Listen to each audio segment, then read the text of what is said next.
بسم اللہ الرحمن الرحیم نحمدہ ونصلی ونسلم علی رسولہ الکریم۔ گزشتہ اتوار کو سنت نمازوں کے متعلق اہم اور ضروری مسائل کا تفصیلی بیان آپ حضرات نے سماعت فرمایا تھا۔ آج کی نشست میں سجدہ سہو کے متعلق چند اہم اور ضروری مسائل عرض کرنے ہیں۔ عام طور پر نماز میں غلطی جب لگ جاتی ہے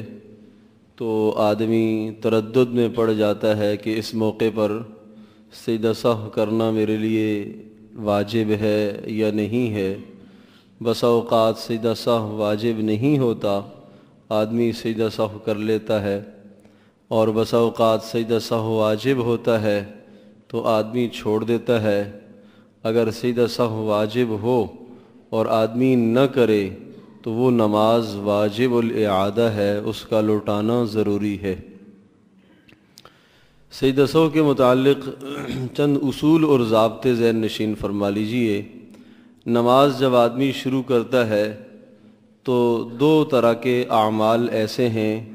کہ جن میں کمی اور کوتاہی کی بنیاد پر سجدہ سہو لازم آتا ہے۔ ایک فرائض ہیں اور دوسرا واجبات ہیں۔ سنتوں میں سے کوئی سنت چھوٹ جاتی ہے تو سجدہ سہو لازم نہیں آتا۔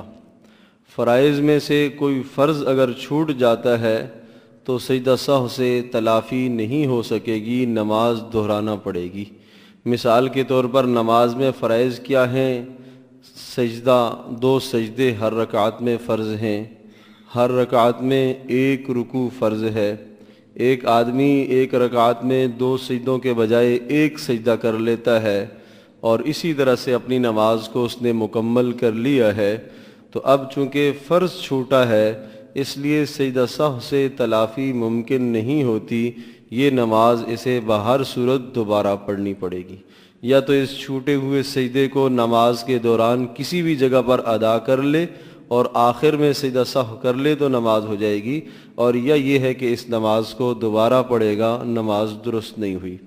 تو فرض کے چھوٹنے سے سجدہ سہو کی تلافی نہیں ہو سکے گی، سجدہ سہو سے تلافی نہیں ہوگی، نماز لوٹانا پڑے گی۔ البتہ اگر فرض میں تاخیر ہو جائے یا فرض میں تکرار ہو جائے تو سجدہ سہو سے تلافی ممکن ہے۔ فرض میں تکرار ہو جانے کا مطلب یہ ہے کہ 1 رکوع آدمی کرنے کے بجائے 2 رکوع کر دیتا ہے، 2 سجدے کی جگہ پر وہ 3 سجدے کر لیتا ہے، 4 سجدے 1 رکعت میں کر لیتا ہے، تو یہ کیا ہو گیا؟ فرض میں تکرار ہو گیا۔ تو جب فرض میں تکرار ہو گیا تو آخر میں سجدہ سہو کرے گا تو یہ تلافی اور یہ کوتاہی پوری ہو جائے گی، نماز درست ہو جائے گی۔ اسی طرح سے اگر فرض میں تاخیر ہو جاتی ہے تو وہ تاخیر بھی سجدہ سہو سے اس تلافی کو پورا کیا جا سکتا ہے۔ مثال کے طور پر ایک آدمی 2 رکعت پڑھ لینے کے بعد جب اتحیات میں بیٹھتا ہے اور اتحیات میں قاعدہ پڑھ لیتا ہے، اتحیات پوری پڑھ لیتا ہے، عبدہ و رسولہ تک پڑھ لیا ہے، اب تیسری رکعت کے لیے اسے کھڑا ہونا تھا لیکن نہیں کھڑا ہوا، درود شریف اس نے شروع کر دیا یا تھوڑی دیر بیٹھ گیا، تو اب تیسری رکعت کا قیام اس کے لیے فرض تھا، اس قیام میں دیر ہو گئی، تاخیر ہو گئی، تو سجدہ سہو لازم آ جائے گا۔ تو عرض کیا کہ فرض میں تکرار ہو جائے جب بھی سجدہ سہو ہے، فرض میں تاخیر ہو جائے جب بھی سجدہ سہو ہے، لیکن فرض چھوٹ جائے تو سجدہ سہو نہیں ہے، نماز دوبارہ پڑھنی ہوگی۔ اسی طرح سے نماز میں اگر کوئی واجب چھوٹ جاتا ہے تو سجدہ سہو سے تلافی ممکن ہوتی ہے۔ واجب مثال کے طور پر سورۃ الفاتحہ کا پڑھنا نماز میں واجب ہے۔ جب آپ امام کے پیچھے نہیں ہیں، انفرادی پڑھ رہے ہیں تو سورۃ الفاتحہ کا پڑھنا واجب ہے۔ سورۃ الفاتحہ کے بعد سورت کا ملانا بھی آپ کے لیے واجب ہے۔ فرض کی دوسری 2 رکعتوں کے علاوہ تمام نمازوں کی ہر رکعت میں سورۃ الفاتحہ کے بعد سورت کا ملانا واجب ہے۔ اب ایک آدمی سورۃ الفاتحہ پڑھنا چھوڑ دیتا ہے، یا ایک آدمی نے سورۃ الفاتحہ تو پڑھی ہے لیکن سورۃ الفاتحہ کے بعد سورت ملانا اسے یاد نہیں رہا، بھول گیا، تو اب کیا ہوا؟ واجب چھوٹ گیا ہے۔ سورۃ الفاتحہ کا پڑھنا بھی واجب، اس کے بعد سورت کا ملانا بھی واجب ہے، تو واجب کے چھوٹنے سے سجدہ سہو لازم آئے گا۔ اسی طرح سے مثال کے طور پر 4 رکعت والی نماز ہے، تو 4 رکعت والی نماز کے اندر کیا ہوتا ہے کہ 2 رکعت مکمل کرنے کے بعد آدمی کو بیٹھنا ہوتا ہے، اتحیات پڑھنی ہوتی ہے۔ یہ جو بیٹھنا ہے یہ بھی واجبات میں سے ہے، یہ واجب اگر چھوٹ جاتا ہے اور آدمی کھڑا ہو گیا ہے تیسری رکعت کے لیے تو بھی سجدہ سہو لازم آ جاتا ہے۔ اسی طرح سے اگر اتحیات پڑھنا بھول گیا ہے تو بھی سجدہ سہو لازم، اس لیے کہ اتحیات کا پڑھنا پہلے قاعدے میں دوسرے قاعدے میں دونوں قاعدوں میں اتحیات کا پڑھنا واجب ہوتا ہے، تو اگر اتحیات پڑھنا بھول جاتا ہے تو سجدہ سہو اس کے ذمہ لازم آ گیا۔ اسی طرح سے قیام میں تھا، کبھی کبھی یہ غلطی لگتی ہے کہ سورۃ الفاتحہ کے بجائے آدمی اتحیات پڑھ دیتا ہے، اور کبھی کبھی اتحیات کی جگہ پر سورۃ الفاتحہ پڑھ دیتا ہے۔ تو اگر سورۃ الفاتحہ کی جگہ پر آدمی اتحیات پڑھ لیتا ہے یا اتحیات کی جگہ پر سورۃ الفاتحہ پڑھ لیتا ہے تو بھی سجدہ سہو لازم آئے گا۔ تو عرض کیا کہ کسی واجب میں تکرار ہو جائے جب بھی سجدہ سہو لازم ہے، کوئی واجب چھوٹ جائے جب بھی سجدہ سہو لازم ہے، تو واجب کے چھوٹنے سے بھی اور واجب کے 2 بار کرنے سے بھی، 2 بار کرنے سے مراد کیا ہے، سورۃ الفاتحہ ہر رکعت میں 1 بار ہے، ایک آدمی 2 بار پڑھ لیتا ہے، اتحیات وہ 1 بار ہے، ایک آدمی 2 مرتبہ پڑھ لیتا ہے۔ تو اگر 2 مرتبہ پڑھ لیا، واجب میں تکرار ہو گیا تو جب بھی سجدہ سہو لازم آئے گا، اور واجب اگر چھوٹ جاتا ہے تو جب بھی سجدہ سہو لازم آئے گا، اور اگر واجب میں تقدیم اور تاخیر ہو جاتی ہے تو جب بھی سجدہ سہو لازم آئے گا۔ واجب میں تقدیم اور تاخیر کیا ہے کہ کسی واجب کو اپنی جگہ سے ہٹا دیا، مثال کے طور پر نماز میں جب آدمی کھڑا ہوتا ہے تو ثنا پڑھتا ہے، ثنا کے بعد کیا ہے، سورۃ الفاتحہ ہے، اس کے بعد کیا ہے، سورت پڑھنا ہے۔ ایک آدمی نے الٹ کر لیا کہ ثنا پڑھنے کے بعد اس نے سورۃ الفاتحہ کی بجائے سورت پڑھ لی ہے، اور سورت جب ختم کی پھر اسے یاد آیا کہ سورۃ الفاتحہ نہیں پڑھی ہے، اب سورۃ الفاتحہ پڑھے گا، تو ترتیب آگے پیچھے ہو گئی ہے، سجدہ سہو لازم آئے گا۔ تو بس یہ ضابطہ ذہن نشین فرما لیجئے کہ کسی فرض میں تکرار آ جائے جب بھی سجدہ سہو لازم آتا ہے، اسی طرح سے اگر کسی فرض میں تاخیر ہو جائے جب بھی سجدہ سہو لازم آتا ہے، اگر واجب چھوٹ جاتا ہے جب بھی سجدہ سہو لازم آتا ہے، واجب میں تکرار ہو جاتا ہے 2 مرتبہ سورۃ الفاتحہ پڑھ لیتا ہے جب بھی سجدہ سہو لازم آتا ہے، واجب کی ترتیب آگے پیچھے ہو گئی ہے جب بھی سجدہ سہو لازم آتا ہے، تو یہ اگر ضابطے ذہن میں رہیں گے تو پھر پہچاننا مشکل ہے، نماز میں آدمی تردد میں نہیں پڑھتا کہ مجھ سے اس غلطی پر سجدہ سہو لازم ہے یا نہیں ہے۔ اسی طرح سے اور چند غلطیاں ہوتی ہیں، ہمیں احساس نہیں ہوتا، ثنا ایک آدمی نہیں پڑھ پایا تو کوئی مذائقہ نہیں، نماز ہو جائے گی، سجدہ سہو لازم نہیں آتا۔ اسی طرح سے انتقالات کی جو تکبیرات ہیں، رکوع میں جانے کی تکبیر اللہ اکبر ہے، رکوع سے اٹھتے وقت سمع اللہ لمن حمدہ کہنا ہے، اب یہاں غلطی لگ گئی کہ سمع اللہ لمن حمدہ کی جگہ پر اللہ اکبر اس نے کہہ دیا، کوئی مذائقہ نہیں، نماز ہو جائے گی، بغیر کسی کراہت کے نماز اس کی درست ہے۔ البتہ شروع سے جب آپ نماز کا آغاز کرتے ہیں تو اس وقت جو تکبیر کہتے ہیں تکبیر تحریمہ، وہاں اللہ اکبر کہنا ضروری ہوتا ہے، وہاں اگر اللہ اکبر آپ نے نہیں کہا تو نماز کا اعادہ اور نماز کی ابتدا ہی درست نہیں ہے، وہاں اللہ اکبر کہا جائے وہ ضروری ہے۔ باقی جو رکوع میں جاتے وقت کی تکبیر ہے، سجدے میں جاتے وقت کی تکبیر ہے، سجدے سے سر اٹھاتے وقت کی تکبیر ہے، یہ تمام تکبیرات سنتوں میں آتی ہیں۔ اگر کوئی آدمی ان تکبیرات کو چھوڑ دیتا ہے، نہیں کہہ پایا تو سجدہ سہو لازم نہیں ہے، اس کی نماز درست ہو جائے گی۔ اسی طرح سے کبھی کبھی غلطی لگتی ہے کہ رکوع میں سبحان ربی العظیم کے بجائے سبحان ربی الاعلی غلطی سے کہہ دیا، کوئی مذائقہ نہیں، نماز ہو جائے گی، نماز بالکل درست ہے، بغیر کسی کراہت کے، سجدہ سہو بھی لازم نہیں آئے گا۔ اسی طرح سے کبھی کبھی نمازوں کی تعداد میں غلطی لگ جاتی ہے کہ 2 ہوئی ہیں یا 3 ہوئی ہیں، 4 ہوئی ہیں یا 5 ہوئی ہیں، تردد میں آدمی پڑ جاتا ہے۔ تو ایسے موقع پر جب آپ تردد میں پڑ گئے تو اس موقع پر آپ اپنا غالب گمان قائم کریں کہ آپ کا غالب گمان کس کی طرف ہے۔ اگر غالب گمان میں یہ بات ہے کہ 3 رکعتیں تو 3 پر عمل کیجئے، اور اگر زیادہ گمان اور رجحان اس کی طرف ہے کہ 4 ہے تو 4 پر عمل کیجئے، اور جب صورتحال یہ کہ برابر ہو گئی، 3 کا بھی خیال قوی ہے اور 4 کا بھی خیال قوی ہے، تو اب ایسی صورت میں آدمی کمی والی صورت کو لے لے۔ تردد میں آ گیا کہ پتہ نہیں 3 ہوئی ہیں یا 4 ہوئی ہیں، تو ایسی صورت میں کمی والی صورت کو اختیار کرے، یہ سمجھے کہ 3 ہوئی ہیں اور ساتھ چوتھی ملائے، سجدہ سہو پھر کرنا ہے، یہاں پر سجدہ سہو کرے گا، اس لیے کہ تردد میں ہے، ممکن ہے یہ رکعت اس کی 5ویں ہو، چوتھی نہ ہو، اضافی رکعت بڑھا دی ہے، تو جب فرض میں اضافہ ہو گیا، تکرار ہو گیا، 4 کے بجائے 5 ہو گئے تو سجدہ سہو لازم آئے گا۔ تو اس لیے اگر ایسی صورت ہے کہ انسان کے لیے فیصلہ کرنا مشکل ہو رہا ہے تو کمی والی صورت کو آدمی لے لے اور 1 رکعت کو بڑھا لے اور پھر آخر میں سجدہ سہو کر لے، اس کی نماز درست ہو جائے گی۔ اسی طرح سے قرات میں جو غلطی ہوتی ہے، قرات میں غلطی سے سجدہ سہو لازم نہیں آتا۔ مثلا سورۃ الفاتحہ ایک آدمی غلط پڑھ لیتا ہے، سورۃ الفاتحہ کی کوئی آیت چھوٹ جاتی ہے، تو سورۃ الفاتحہ کی اگر ایک آیت چھوٹ جاتی ہے تو نماز ہو جائے گی، اکثر چھوٹ گئی تو پھر نماز درست نہیں ہے، سجدہ سہو لازم آئے گا۔ لیکن اگر سورۃ الفاتحہ کا کوئی لفظ غلط پڑھ دیتا ہے یا التحیات کا کوئی لفظ غلط پڑھ دیتا ہے، یا اسی طرح سے سورۃ الفاتحہ کے بعد جو سورت پڑھ رہا تھا اس سورت میں کوئی لفظ اس نے غلط پڑھ دیا، تو غلط پڑھنے سے سجدہ سہو لازم نہیں آئے گا۔ یہ مسئلہ پھر پوچھ لیا جائے کہ جو غلطی میں نے کی ہے کس نوعیت کی ہے۔ اگر غلطی ایسی کی ہے کہ جس سے معنی بالکل فاسد ہو گیا تو نماز ٹوٹ جائے گی، نماز کو دہرانا ضروری ہے۔ اور اگر غلطی ایسی ہے کہ جس سے معنی میں فساد نہیں آتا تو اس میں پھر کوئی مذائقہ نہیں، نماز درست ہو جائے گی۔ مثال کے طور پر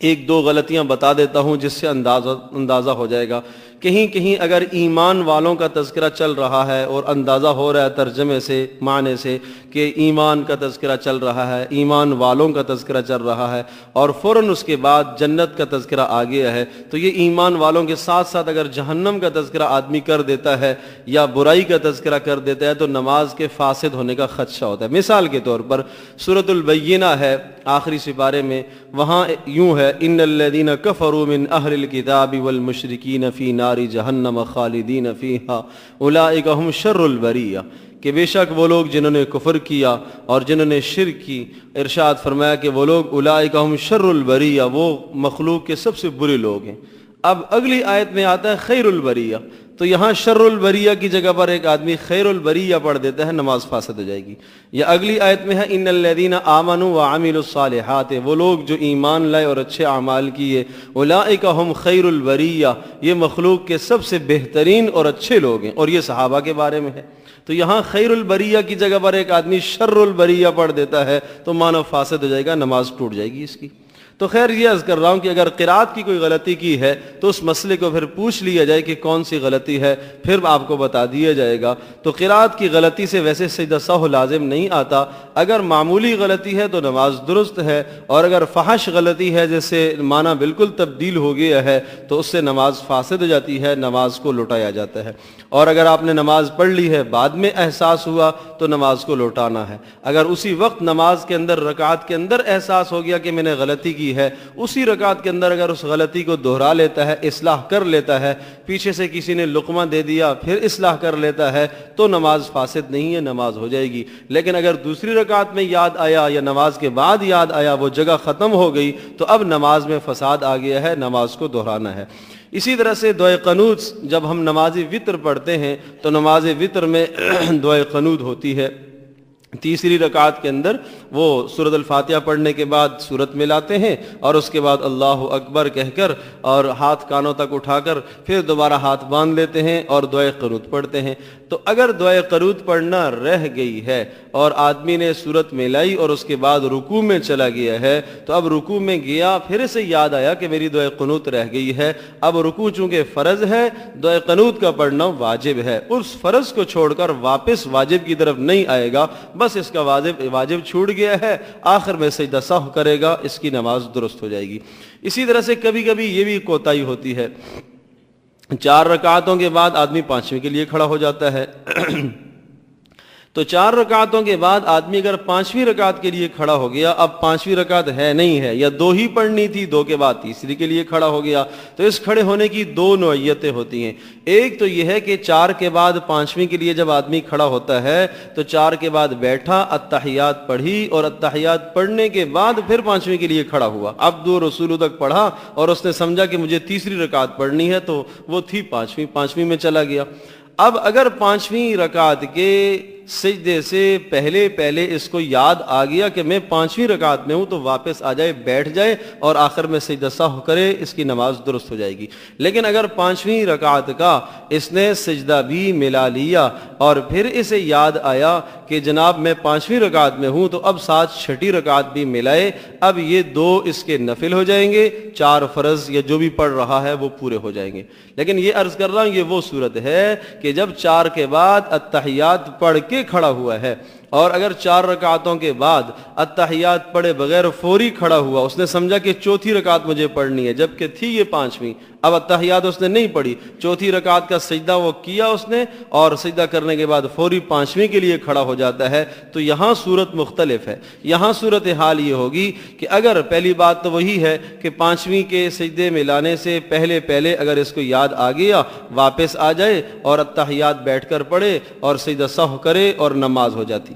لیکن اگر اس نے 5ویں کا سجدہ بھی کر لیا، پھر اسے یاد آ گیا کہ میں 5ویں رکعت کے اندر ہوں، اب ساتھ 6ٹھی ملائے گا، اب یہ 6 کے 6 نفل ہو جائیں گے، فرض اس کو دوبارہ پڑھنے ہوں گے۔ یہ کون سی صورت ہے کہ جب 4 رکعت پڑھنے کے بعد سیدھا کھڑا ہو گیا، اتحیات کے لیے نہیں بیٹھا، تو اتحیات کے لیے جب نہیں بیٹھا تو اب 6 رکعتیں، یہ 6 کی 6 نفل ہیں، اور اگر اتحیات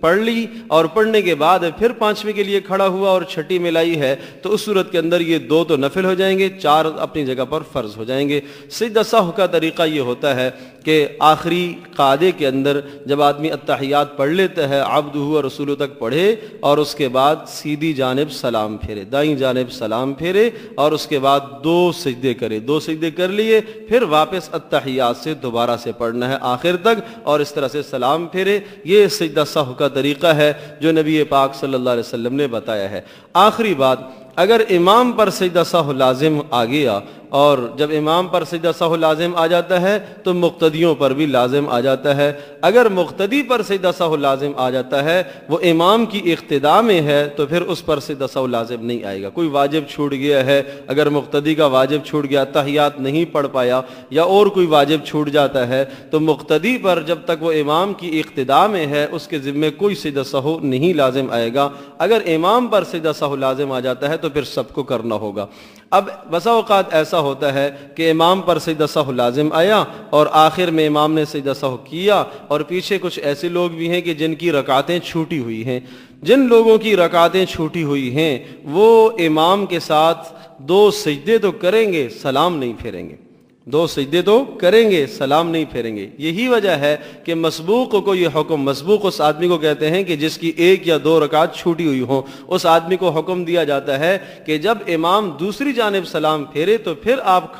کھڑے ہو جائیں اور اپنی باقی رکعت کو ادا کریں۔ پہلے سلام پر آپ نہ کھڑے ہوں۔ کیوں پہلے سلام پر نہ کھڑے ہوں؟ اس لیے کہ ممکن ہے کہ یہ سلام سہو والا سلام ہو امام کا، شاید امام کو غلطی لگی ہو اور اس نے سہو والا سلام کیا ہو، اس لیے حکم دیا جاتا ہے کہ جب دوسری طرف امام سلام کا آغاز کرے اور یہ بات یقینی ہو جائے کہ امام کی نماز مکمل ہو گئی، یہ سہو والا سلام امام نے نہیں پھیرا بلکہ نماز کو ختم کرنے والا سلام پھیرا ہے، تو نماز کا اختتام یقینی ہو گیا۔ اب مسبوق آدمی جس کی رکعتیں رہ گئی ہیں وہ کھڑے ہو کے اپنی رکعتوں کو ادا کرے۔ لیکن اگر عرض کر رہا ہوں کہ امام نے سہو کا سلام پھیرا ہے اور اس کی 2 رکعتیں یا 1 رکعت باقی ہیں، تو اس کو چاہیے کہ یہ امام کے ساتھ سلام تو نہیں پھیرے گا، البتہ سجدہ کرے گا، دونوں سجدے کرے گا۔ اور پھر جب یہ باقی ماندہ رکعتوں کے اندر اگر اس کا کوئی واجب چھوٹ جاتا ہے، امام کے سلام پھیر لینے کے بعد اس کا کوئی واجب اپنے طور پر چھوٹتا ہے، تو اب الگ سے اس کو سجدہ سہو کرنا ہوگا۔ جب تک امام کی اقتداء میں ہے تو کوئی واجب چھوٹنے سے اس پر سجدہ سہو لازم نہیں آتا۔